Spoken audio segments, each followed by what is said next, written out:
할렐루야, 여러분 반갑습니다. Hallelujah! Nice meeting you, everyone. 오늘 찬양을 하면서 가만히 생각을 해봤습니다. Habang tayo po ay nagpupuri sa Panginoon, ito pong nasa isip ko.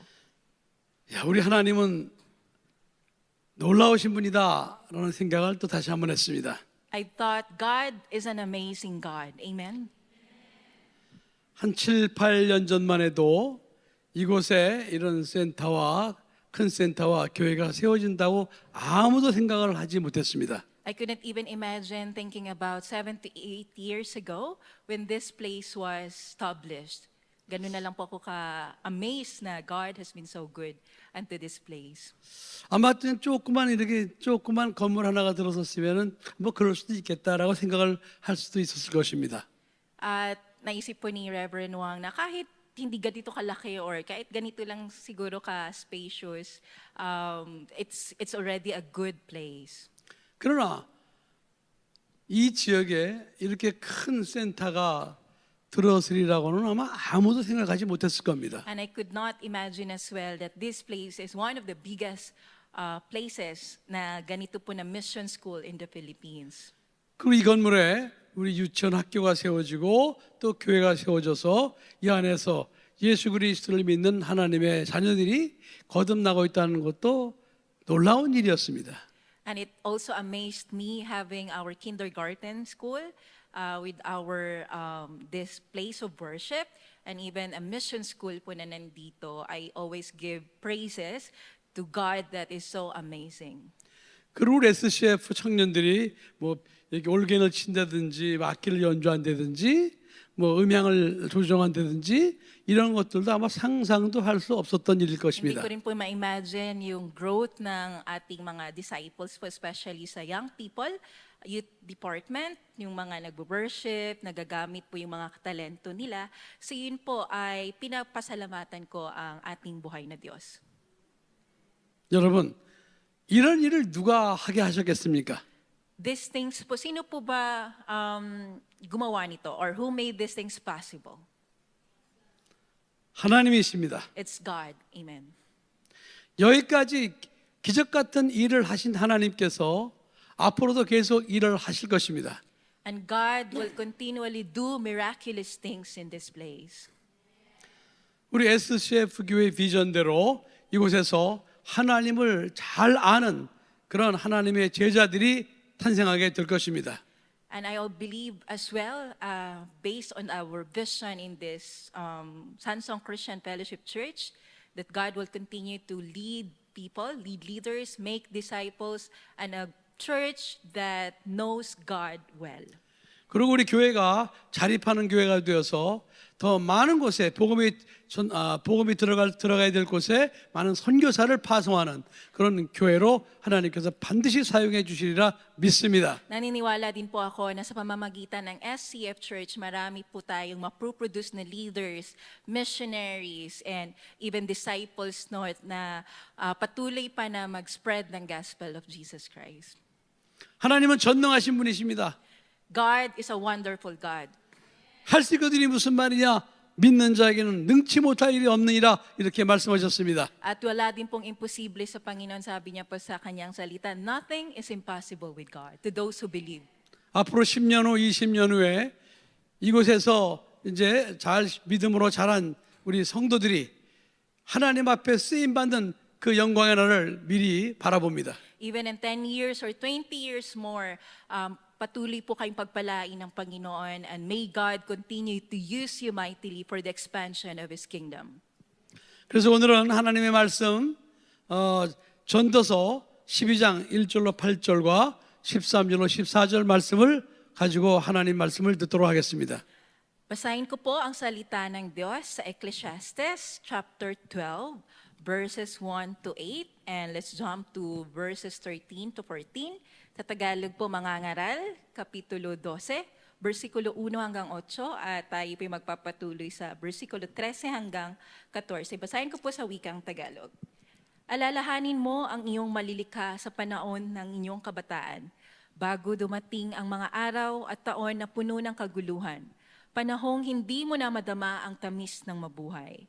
Alalahanin mo ang Diyos bago makubli ang sikat ng araw, bago magdilim ang buwan at mga bituin, bago ka matabunan ng makapal at madilim na ulap. Alalahanin mo siya bago humina ang iyong katawan, bago manghina ang iyong mga bisig, bago mawala ng lakas ang iyong mga tuhod. Alalahanin mo siya bago mabungi ang iyong mga ngipin at bago lumabo ang iyong mga mata. Alalahanin mo nga siya bago dumating ang panahon na sarado na ang mga pintuan at tumigil na ang tunog ng gilingan, bago dumating ang panahon na madali kang magising sa himig ng mga ibon o ang tunog ng awitin ay tuluyan ng tumigil. Alalahanin mo siya bago dumating ang panahong katatakutan mong umakyat sa mataas na lugar, bago dumating ang panahong di ka na makalakad na mag-isa, bago pumuti ang iyong buhok at lipasan ng pagnanasang sumiping sa minamahal. Darating ang araw na tayo'y pupunta sa huli nating hantungan at marami ang tatangis sa lansangan. Darating ang araw na malalagot ang tanikalang pilak na nagdadala sa ilawang ginto. Babagsak ito at madudurog. Darating din ang araw na malalagot ang tali ng timba at ito'y babagsak at masisira. Verse 7, alalahanin mo siya bago manumbalik sa ilikabok ang ating katawang lupa at ang ating hininga ay magbalik sa Diyos na may bigay nito. Napakawalang kabuluhan, lahat ay napakawalang kabuluhan, sabi ng mga ngaral. Verse 13, sa kabila ng lahat ng ito, isa lamang ang aking masasabi. Matakot ka sa Diyos at sundin mo ang kanyang mga utos sapagkat ito ang buong katungkulan ng tao. 14, lahat ng gawin natin, hayagman o lihim, mabuti o masama, ay ipagsusulit natin sa Diyos. Purihin ang salita ng Diyos. 오늘 이 말씀은 예루살렘의 왕 다윗의 아들 솔로몬 왕이 늙음하게 이렇게 기록한 말씀입니다.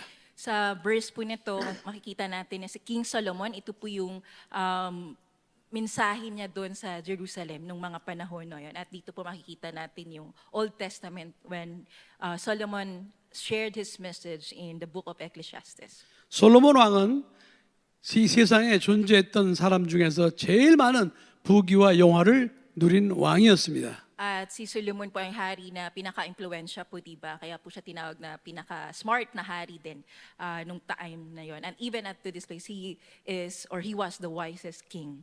세상의 모든 부귀와 영화를 누려본 이 솔로몬 왕이 오늘 8절에 보니까 전도자가 가로되 헛되고 헛되도다 모든 것이 헛되다고 고백하고 있습니다. However, despite everything that Solomon got, lahat po yun, wisdom, influence, kayamanan, he even concluded in verse 8 po ng Ecclesiastes 12, napakawalang kabuluhan or everything is meaningless. Sabi po sa English, lahat ay napakawalang kabuluhan. 세상에서 제일 많은 부귀 영화를 누리는 왕이 가만히 돌이켜보니까 그 모든 것이 다 헛되고 헛되며 헛되고 헛되도다 이렇게 헛된 것이라고 고백하고 있습니다. At kung maiisip po natin si Solomon, nasa kanya po lahat no karunungan at lahat ng influence din, lahat ng kayamanan. Kaya lang, bakit kaya niya nasabi na meaningless? Everything is meaningless. Walang kabuluhan. napakawalang kabuluhan. 그러면서 오늘 전도서 12장 1절에 너는 청년의 때 곧 곤고한 날이 이르기 전 나는 아무 낙이 없다고 할 때가 가깝기 전에 너희 창조자를 기억하라 그랬습니다. Kaya po sinabi ni Solomon po, kasi nung sinabi niya to, naisip niya yung kabataan niya, and he even encouraged the youth in the verse 1 of Ecclesiastes 12, alalahanin mo ang iyong malilikha sa panahon ng iyong kabataan, bago dumating ang mga araw at taon na puno na ng kagaluhan, panahong hindi mo na madama ang tamis ng mabuhay. 네가 살아있는 동안에 가장 먼저 해야 될 것은 바로 창조주를 기억하는 것이라는 말씀하셨습니다. And the most important thing that we have to remember during our life here on earth is to remember the Creator in our youth. Alalahanin po natin yung ating manlilikha. 그러면서 2절부터 7절까지는 이제 네가 이렇게 죽을 때가 있을 것이다라고 지금 말씀을 한 겁니다. And Solomon also said, from verse 2 hanggang verse 7, sabi niya na, remember the God who created you at lahat ng time, lahat ng seasons ng buhay hanggang mamatay. So, lagi po nating alalahanin kung sino yung ating Diyos, sino yung ating manlilikha. 그러면서 솔로몬이 말하기를 그 모든 것이 다 헛되고 헛되며 헛되도다라고 지금 고백하고 있습니다. And Solomon confessed and said that everything is meaningless. Walang kabuluhan ang lahat ng yon kung hindi po natin inaalala ang ating manlilikha. 그러면서 13절에 보니까 일의 결국을 다 들었으니 하나님을 경외하고 그 명령을 지킬지어다 이것이 사람의 본분이니라 이렇게 말씀하고 있습니다. At ano po ba yung conclusion noon? Sa verse 13, sabi po ni King Solomon, sa kabila ng lahat ng ito, isa lamang ang aking masasabi. Matakot ka sa Diyos at sundin mo ang kanyang mga utos sapagkat ito ang buong katungkulan ng tao. 창조주를 기억하고 하나님을 경외하고 하나님의 말씀에 순종하는 것이 사람의 본분이라는 거예요. At ano po ba yung kabuluhan ng buhay natin? Ito po makikita natin. We have to remember our Creator. We have to fear God and we have to obey God's commandments. 왜 그러느냐? 14절에 하나님은 모든 행위와 모든 은밀한 일을 선악간에 심판하시리라. 하나님은 심판하시는 분이라는 겁니다. At ano po yung dahilan noon? Makikita natin sa verse 14, lahat ng gawin natin, hayag man o lihim, mabuti o masama, ay ipagsusulit natin sa Diyos. So makita po natin, God is a God of judgment. 이것을 알고 살아야 인간이라는 거예요. At dapat po as human beings, bilang mga tao po, we have to understand this truth and we have to live believing in this truth. 그래서 설교 제목이 인생의 세 가지 질문과 답이라는 것입니다. At ang mensahe po sa hapong ito, the three questions of life and their answers. Ang tatlong katanungan ng buhay at ang kanilang mga sagot at ang mga sagot nito. 인간이라면 누구나 자기한테 세 가지 질문을 해야 된다는 겁니다. And I believe that in a person life, meron po dapat na katanungan, tatlong katanungan na dapat po nating malaman ang mga kasagutan nito. 첫 번째 질문은 인간은 내가 어디서 왔는가를 물어봐야 된다는 겁니다. The first question, we must know where humans come from. Dapat po nating malaman kung saan nagsimula ang tao. 두 번째 질문은 내가 어떻게 살아야 하는가를 물어봐야 된다는 겁니다. The second question is, we must know exactly how humans should live. Dapat po nating malaman kung paano dapat mamuhay ang tao. 세 번째 질문은 내가 죽으면 어디로 가는지를 정확히 알아야 된다는 겁니다. And the third question is, we must know exactly where humans go after death. Dapat po nating malaman kung saan papunta or pupunta ang tao pagkatapos ng kamatay. Yun po yung tatlong tanong na yun. 오늘 이 세 가지는 세 가지 질문과 답은 오직 사람들만이 할 수 있는 생각입니다. And these three questions only apply to human beings. 영이나 인격이 없는 동물들은 절대로 할 수 없는 질문과 답입니다. Yung non-spiritual beings po katulad ng mga hayop or mga animals, hindi po ito nag-a-apply sa kanila. So itong mga katanungan ay applicable sa mga tao po na katulad natin. 만일 사람이 오늘 이 세 가지 질문과 답을 가지고 고민하지 않는다면은 자기 스스로 나는 동물입니다라고 시인하는 겁니다. Kaya po kung hindi po natin alam yung kasagutan ng mga tanong nito, we can be compared to animals. Pwede tayong ikumpara sa mga hayop na wala lang, para lang namuhay sa mundong ito na walang kabuluhan. 동물은 인격이 없습니다. Human beings po, di ba, wala siyang intellect, wala po siyang spiritu din. 동물은 이거에 대해 생각할 수 있는 능력이 없습니다. Wala po siyang katulad ng tao na intellectual human beings. 그리고 동물은 영이 없기 때문에 살다가 죽으면 그냥 사라지고 마는 존재입니다. At yung mga animals din po, of course, they have their purpose in life, but they live and then they die. Ganun 그러니까 po yun. 동물은 이 세 가지 질문에 대해서 고민할 필요가 없습니다. At sa mga animals naman po, hindi nila kailangang i-consider kung ano yung mga tanong at mga kasagutan ng tatlong tanong na to.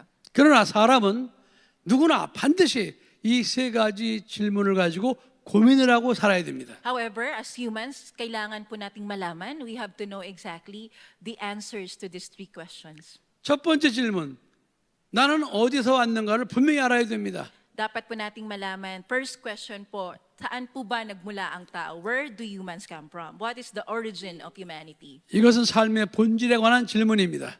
Ito po yung katanungan na essence ng isang buhay o yung origin ng humanity. 여러분 어디로부터 왔습니까? Where do you think you come from? Saan po kaya tayo galing? 부모님 뱃속에서 나왔습니까? Did you come from your parents or did you where you were born to this world through your parents?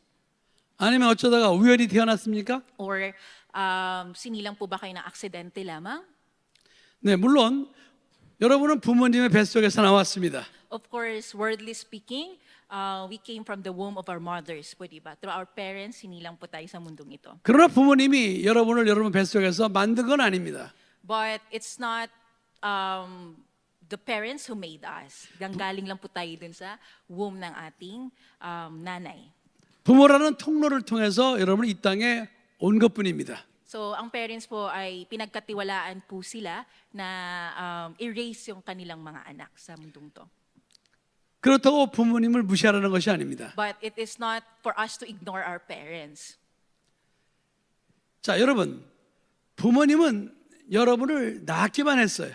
And our parents po, sila lang po yung nagsilang sa atin. 그러나 여러분을 여러분 어머니 뱃속에다 넣어주시고 만드신 분이 있어요. But there is someone who created you, putting us in the womb of our mothers. 그분이 바로 창조주 하나님이십니다. Sino po yun? Ang ating manilikha. It's the creator. 그러므로 여러분들은 나는 하나님이 창조하신 피조물이었구나 라는 것을 알아야 됩니다. So dapat po nating malaman, ako po pala ay nilikha ng manilikha. I was created by the God, the creator of the universe. 그래서 창세기 2장 7절에 하나님께서 이렇게 말씀하셨습니다.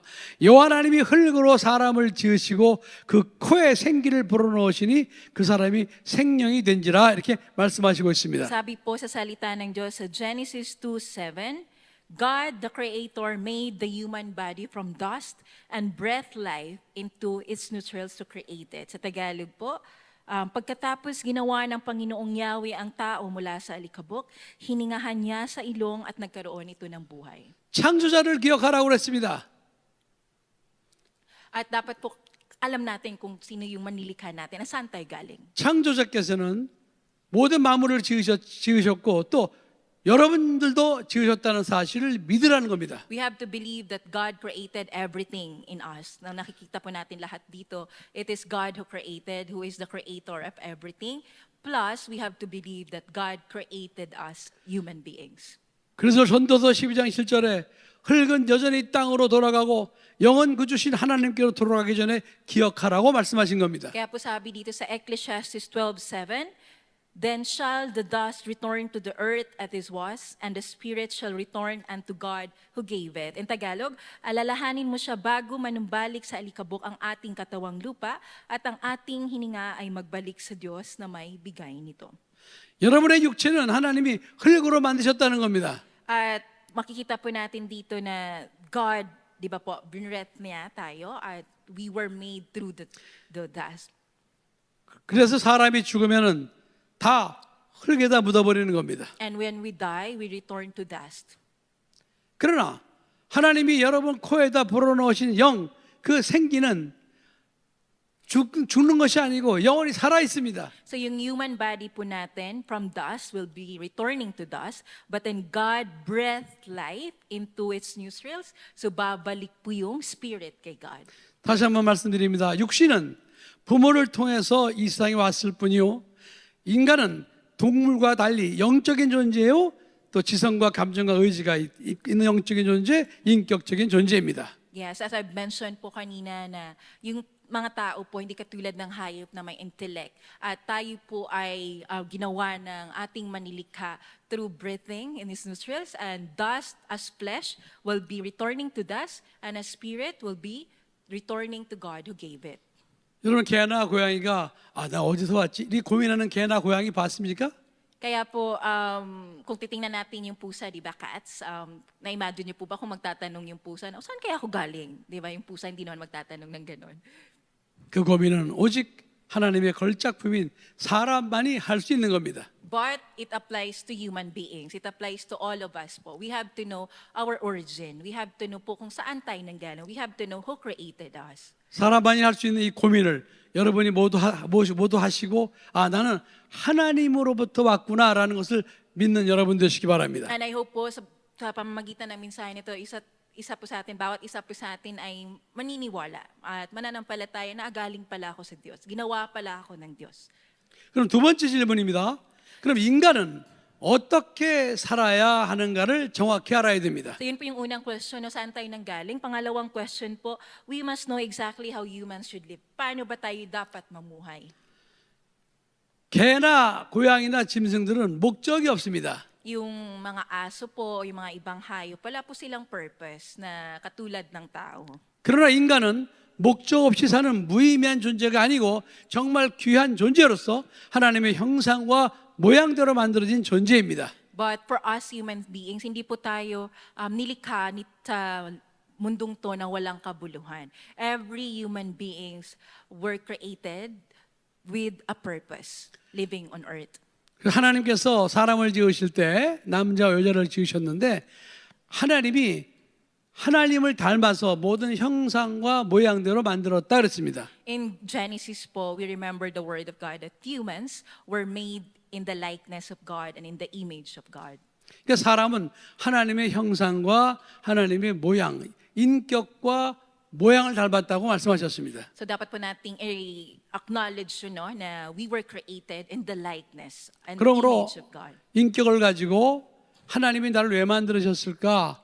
하나님의 만드신 목적을 가지고 목적대로 살아야 됩니다. So we are spiritual beings, we are intellectual beings. So second question, dapat po alam natin yung sagot na para saan ba ako namumuhay pa? Why do I live in this world? 하나님께서는 그래서 인간들에게 말씀과 계명을 명령으로 주셨습니다. And that's why God has given us His words and His commandments. 인간은 하나님의 말씀과 계명에 순종하며 살도록 하나님이 만드셨습니다. And the reason why God gave us the commandments is for us to follow these commandments, to obey His commandments. 개나 돼지나 소는 고양이는 하나님의 말씀과 계명을 필요로 하지 않습니다. Yung mga aso po, yung mga pusa, hindi naman po binigyan ng katulad na commandments na meron ang mga tao. So tayo po, binigyan tayo ng commandments for us to obey those commandments. 그러나 하나님을 닮게 만든 인간은 하나님이 입에서 나오는 말씀과 계명에 순종하고 살아야 할 의무가 있는 겁니다. That's why we need to live lives purposely na nandun yung pagsunod natin sa mga utos ng Diyos. 그렇게 하나님의 말씀에 순종하고 살다가 나중에 때가 되면 하나님 품으로 돌아가는 것이 인간이 사는 목적입니다. And the purpose of our lives is to obey God's word, to follow His commandments. Ano po yung mga binigay niya sa atin, ay sundin natin siya hanggang sa tayo ay bumalik sa Kanya. So while living on this earth, we have to remember our Creator. We have to obey God's commandments until we go back to God. 여기에 이런 센터와 교회와 학교가 유치원이 세워진 것도 하나님의 말씀과 명령에 순종에 의해서 이런 시설이 여기 세워진 겁니다. At naniniwala din po ako na sa lugar na to, lahat po ng nandito, ito po ay isa sa mga inutos ng ating Panginoon na sambahin natin siya sa lugar na to, sundin natin ang kanyang mga utos. 하나님이 저에게 이런 말씀을 하지 않았으면 저는 여기다가 이런 건물과 학교 유치원을 세울 리가 없습니다. At kung hindi po ako sumunod sa utos ng Panginoon, Reverend Wang was chosen by God to obey His commandments. That's why through Reverend Wang, na-establish po itong lugar na to at nandito po siya, nag-mission po siya sa Pilipinas. 그런데 하나님께서 하시는 모든 말씀과 명령은 우리에게 복된 말씀입니다. And that's the blessing no sa lahat ng nandito po. Ano yung binigay sa atin ng Panginoon? We have to think of it, we have to acknowledge it, we have to believe it, and that serves as a blessing into our lives. 복의 근원이신 하나님께서는 말씀을 주실 때 그 말씀에 순종하는 자들에게 복을 주시기 위해서 말씀을 주시는 겁니다. And the reason why the Lord gave us the commandments is for us to be blessed by God. God wants to bless everyone through His commandments, and we have to obey those commandments. 하나님의 말씀에 순종했더니 여기 이런 센터와 교회가 세워졌습니다. And through obedience po sa utos ng Panginoon, ito po ay naging posible. We were able to establish this church, this place. 그리고 이 교회를 통해서 또 우리 유치원 학교를 통해서 많은 사람들이 예수 그리스도를 믿게 되고 또 공부를 하게 되고 이런 좋은 일들이 생기게 된 것입니다. And through SCF Church, many people will get to know God, will get to accept the Lord and Savior Jesus Christ, and we get also to expand and to help for the growth of the kingdom of God. 앞으로 하나님 말씀에 순종을 하면 할수록 하나님께서 더 큰 복을 여러분들에게 주신다는 사실을 믿으시기 바랍니다. At nawa po lahat tayo ay mananampalataya, maniwala na tayo ay nandito sa mundong ito para sumunod sa mga utos ng ating Panginoon. 이렇게 순종하고 살아야 여러분의 삶이 성공하는 겁니다. That is why we need to live a life with purpose for us to be successful.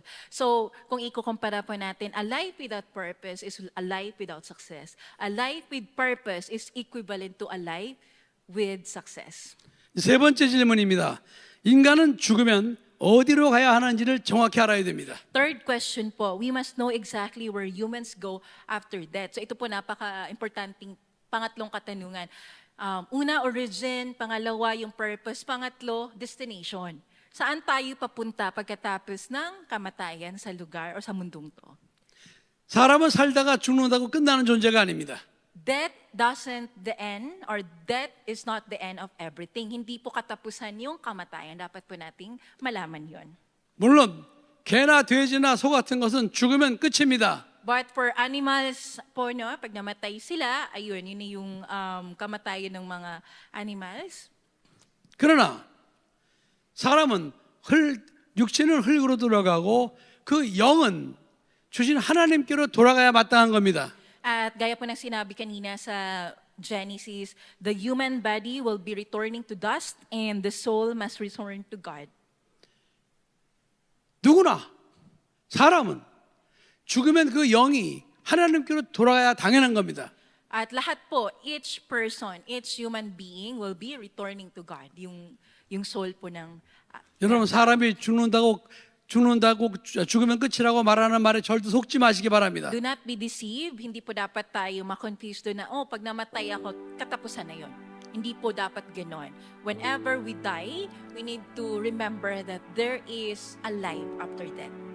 여러분이 죽어보질 않아서 지금은 실감이 안 나겠지만 죽고 나면 반드시 알게 돼 있습니다. Kaya po dapat habang nabubuhay pa tayo, alam po natin yan, meron tayong hope doon, meron tayong confidence doon na merong buhay na walang hanggan pagkatapos ng kamatayan. 우리가 이 세상을 떠나면은 우리 영을 주신 하나님께로 돌아가야 되는데 So, since our souls po ay babalik sa Panginoon, ano po ba dapat nating gawin? Why do we need to know? Why do we need to understand how our souls return to God? 그런데 이 세상을 살면서 창조주를 기억하지 않고 하나님의 말씀과 명령에 불순종한 사람들은 그 영이 하나님께로 돌아갈 수가 없습니다. Kaya lang po, meron pong kondisyon doon. O hindi po natin alalahanin o wala tayong pananampalataya sa ating Creator, sa ating Manlilikha. Walang kabuluhan yung pamumuhay natin sa mundong ito.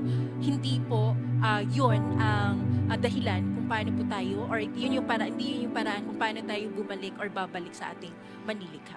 하나님을 믿지 않은 죄, 하나님 말씀에 순종하지 않은 죄 때문에 그 영혼은 하나님께로 돌아가지 못하고 지옥이라는 곳에 가서 영원한 형벌을 받게 되는 겁니다.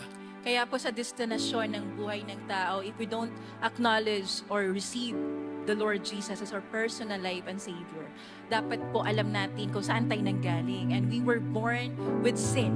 Alam po natin na nabuhay tayo dito, nandun na yung kasalanan. That's why we need to receive forgiveness of sins para po ay hindi tayo mapunta sa impyerno at mapunta tayo sa langit na may buhay na walang hanggan. 만약 하나님께서 예수 그리스도를 이 세상에 보내주지 않았으면 저도 우리 모두가 다 죽으면 지옥에 가게 됐을 것입니다. If God did not send Jesus Christ to this earth, lahat po tayo pare-pareho po yung destination natin. Lahat po tayo ay papuntang impyerno kung wala pong Panginoon na nag-save sa atin o nagligtas sa atin. 그러나 하나님께서는 우리를 갖다 죄에서 구원하시고 우리를 지옥에 들여보내지 않으려고 독생자 예수 그리스도를 이 세상에 보내셔서 우리의 모든 죄를 대신하여 십자가에서 희생시키셨습니다. And what is the meaning of life, the essence of life? We have to remember, for God so loved the world that He gave His only begotten Son, that whosoever believes in Him shall not perish and have everlasting life. 그래서 주 예수를 믿으라 그래야만 너와 내 집이 구원을 얻으리라 이렇게 말씀하신 겁니다. Kaya po dapat alam natin kung saan tayo papunta. Having Jesus Christ in our lives gives us the guarantee that we have a life after death. 하나님이 세상을 이처럼 사랑하사 독생자를 주셨으니 이는 저를 믿는 자보다 멸망치 않고 영생을 얻게 하려 하심이라 이렇게 말씀하신 겁니다. And we have to believe that there's an everlasting life, there's an eternal life for those who believe Jesus Christ and accept Him as His personal Lord and Savior. 예수를 믿으면 하나님의 자녀로 거듭납니다. When you believe in Jesus, you become born again, you become the children of God. 이 땅에서 하나님을 아버지라 부르며 살 수 있습니다. And that's why we have the right, we have the authority to call God our Father. 그렇게 살다가 나중에 이 세상을 떠나면 우리 영은 아버지이신 하나님께로 돌아간다는 사실을 믿으시기 바랍니다. And we have that hope. I hope everyone will believe that there's life after death. Hindi po katapusan ang kamatayan. We will be going to heaven and we will be celebrating the next life with our Lord Jesus. 그래서 우리가 이 땅에 살면서 우리를 구원하신 오직 예수 그리스도를 믿어야 되는 겁니다. Kaya po, habang namumuhay pa tayo, nararapat lang po na meron tayong Panginoong Jesus sa buhay natin. At yun po ay ang dapat nating, kailangan nating i-carry out until we return back to God. 예수 그리스도를 나의 유일한 구원자로 믿어야 됩니다. We have to believe that it is only Jesus, the only way, the truth, and the life. No other than Jesus Christ. 예수 그리스도를 믿는 사람이 하나님을 믿는 사람입니다. Those who believe in Jesus are God's people. 반대로 하나님을 믿는다 그러면서 예수 그리스도를 믿지 않으면 그 사람은 하나님을 믿지 않는 사람인 겁니다. Yung mga hindi po naniniwala kay Jesus ay hindi po mga tao or mga anak ng Diyos. 예수 그리스도는 우리를 모든 죄에서 구원하신 유일하신 구세주이기 때문에 그렇습니다. It is the Lord Jesus is the only way po na siya yung nagbigay sa atin ng salvation. Siya yung nagligtas sa atin. He was born into this world as human. He carried him all the way to the cross. At yung mga sins po natin, He died for our sins on our behalf. And that's why we have now an assurance that we will go to heaven, we will celebrate the next life with Jesus. 지금 프랑스 파리에선 올림픽이 이제 열리고 있습니다. Where po tayo lahat na sa Paris 2024 Olympics. 미국의 수영 선수인 헌터 암스트롱이라는 선수가 있었습니다. Meron pong isang famous na Olympic swimmer sa Amerika named 헌터 Hunter 암스트롱. Armstrong. 나이는 23살의 청년입니다. She is 23 years 오케이. old. 이번에 그가 올림픽에서 금메달과 은메달을 땄습니다. And she also got the gold medal in this Olympics po. 그에게 소감을 물었습니다. At tinanong po siya kung ano yung thoughts niya, ano yung impression niya. 그는 이렇게 말하는 것이었습니다. Meron po siyang dinidesire. 먼저 나의 구주 예수 그리스도께 영광을 돌립니다. Sinasabi niya po na, I give all this crown or this glory to God. 저는 제 삶 속에 예수 그리스도를 항상 우선으로 살고 있습니다. Jesus is my priority and everything that I have is of God. 수영이나 올림픽 선수가 되는 것은 예수님이 없이도 될 수가 있습니다. Being an Olympian and getting this gold made possible by the grace of God.